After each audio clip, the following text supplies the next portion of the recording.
R warriors welfare trust, நட்சத்திர போராளிகளின் அறக்கட்டளை மற்றும் அதிசயம் தொண்டு அறக்கட்டளை இணைந்து நடத்திய மாபெரும் முப்பெரும் விருது வழங்கும் விழா நடைபெற்றது. அதில் கலந்து கொண்ட அனைத்து உறவுகளுக்கும் நன்றியையும் வாழ்த்தையும் தெரிவித்துக் கொள்கிறோம்.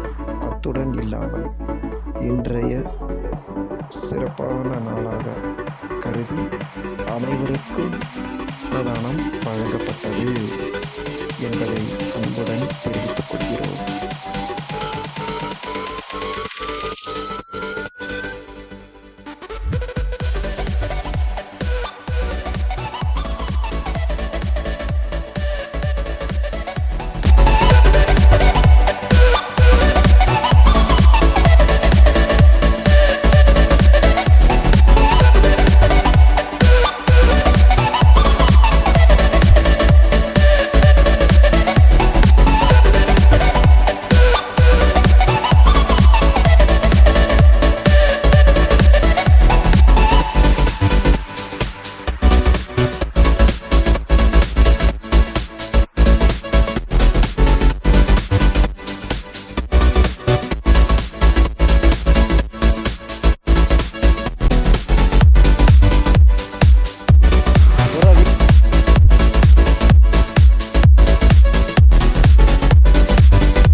ஸ்டார் வாரியர்ஸ் அறக்கட்டளை சார்பாக இன்றைய முப்பெரும் விழாவை முன்னிட்டு அனைவருக்கும் அன்னதானம் வழங்கப்பட்டது.